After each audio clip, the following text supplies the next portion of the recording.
근데 또 노동자라고 하는 제약 요소도 있어요. 노동자가 뭔지 아세요? 노동자요? 로봇. 아. 로봇과 노동자의 합성어 노동자. 로봇. 뭐 북한 말이에요. 안녕하세요. 네, 초고령 사회로 들어가고 있습니다. 그렇죠. 네? 우리나라 진짜 초고령 사회입니다. 그러니까 이제. 초고령 사회라는 게 65세 이상이 인구의 20%에 이상. 예. 되면 이제 네, 초고령 맞아요. 사회로 유엔에서 정한 네네, 기준이에요. 유엔에서 네. 거예요. 그런데 일본은 거의 한 30%다 됐죠. 그렇죠. 일본이 그러니까 워낙 일본에 장수국가고 이어서 우리가 예. 초고령 인구 2위 2위를 지금 하고 있죠. 예. 죠 한국은 또 노령화 속도라는 측면에서는 1위예요. 1등. 예. 맞아요. 자랑스럽게 1등. 큰일 나. 자랑스러울 수도 있죠. 워낙 건강관리를 잘 하시니까 그렇기도 그런가 봐. 한데, 이게 문제가 여기저기서 야기가 되니까, 신경을 보통 써야 아니 되는 거 근데 아니에요? 20년 후에는 일본 추월해요. 그렇대요. 예. 고령 인구가 일본을 추가할 거래. 그래서 지금 고령 인구들을 정말 많이 그 사회생활 속에 참여를 시켜야지 나라가 더 당연히. 발전할 수 있거든요. 어쩔 이게 수가 없어요. 문제가 애는 없어요. 태어나지도 않고 예. 어? 맞아요. 젊은 애는 지금 뭐. 그리고 또 어떻게 보면은 건강만 하시면 조금 연세 있으신 분들이 훨씬 더 경력도 많으시고 사회생활 하기 너무 좋으신 분들이 많거든요. 네, 맞아요. 이게 너무 아직까지 정년의 나이가 좀 더 높아져야 되는데 아직 개선이 안 돼가지고 능력이 있으면서도 사회생활을 못 하고 계시는 노령 인구들이 너무 많이 늘어가고 있어요. 우리가 그래서 네. 100세 시대 네. 얘기를 많이 하는데 장수하니까 장수 리스크가 있어. 돈이 없는 거지. 자산이 고갈되는 거. 고갈돼서 노후 자금이 네, 노후 자금. 미안합니다.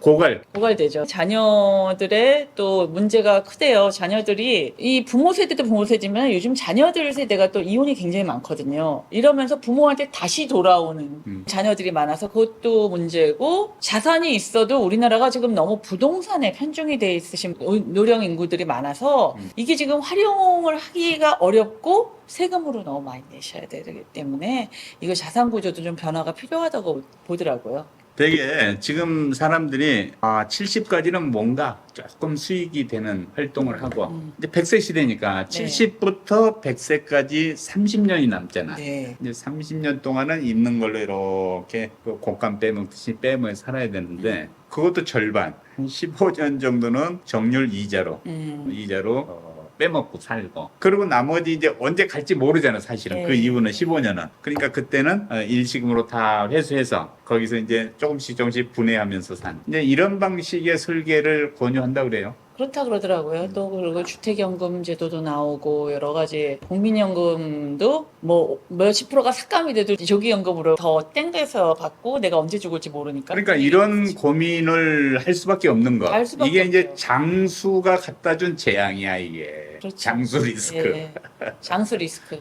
그래서 요즘 뭐 이것저것 제도가 많이 생기긴 해요. 뭐 계속 고용 위험 제도 뭐 여러 가지 딱 정착이 되고 활성화가 되는 게 없어요, 솔직히. 그래서 일자리도 지금 뭐 여러 가지 마련을 한다고 하지만 지금 활성화되지 않고 있고.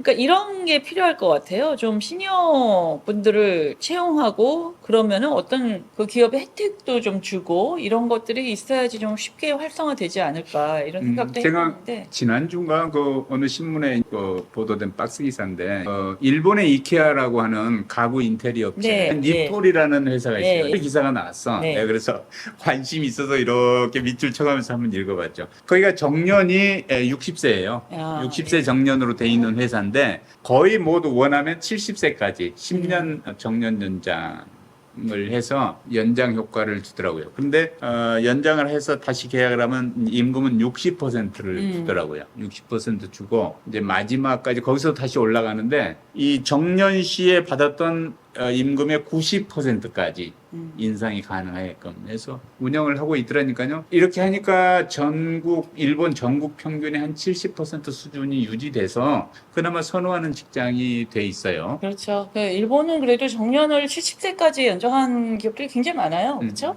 또 60세 어떻게 보면은 지금 그 65세도 충분히 일하실 수 있는 나이인데 최고 지금 정년이 긴 게 65세죠. 예. 우리가 지금 이제 정년 연장 문제 이걸 좀 얘기하려고 하는데 미국은 정년 제도를 폐지했어요. 맞아요. 폐지한 게 네. 1967년도랍니다. 61년도에 아예 법률로 나이를 이유로 해고하는 것을 금지한다 그렇죠. 하는 고용상의 연령차별금지법을 67년도에 제정했어요. 그걸 제정한 것도 한 거지만 미국 자체가 요즘은 시니어분들의 근무 태도, 근태가 너무 좋아서 그 젊은 사람처럼 팔랑팔랑 어디 옮기려고 그러지도 않고 그래서 시니어들 채용이 굉장히 늘어나고 있대요. 그리고 미국의 제도인데 이력서에 나이를 쓰지 쓰지 않게 돼 않는데요. 있대. 네. 네. 나이 안 쓰는다. 그러니까 나이하고 무관하게 그 사람 능력만 보고 맞아요. 그 사람의 의지만 보고 뽑는다는 거. 그러니까 나이가 제약 요소가 되지 않도록 하고 있는 거예요. 우리나라는 예전에 한동안 공기업에서 요즘은 많이 없어졌다고 하는데 블라인드 채용이라 그래서 그 학벌이나 뭐 이런 게 쓰지 못하게 돼 있는 게 있었는데 네. 나이는 당연히 써야 되고 몇 세 이상은 안 되고 이런 게 있었는데 미국은 원래 학력 가지고 그렇게까지 고용하는데 차별이 없으니까 나이가 오히려 블라인드로 지금 우리 예. 어디 재취업하기 위해서 나이 60 넘었습니다 하면 아유 집에 가서 쉬세요. 맞아 그렇게 얘기하는 경우가 많죠.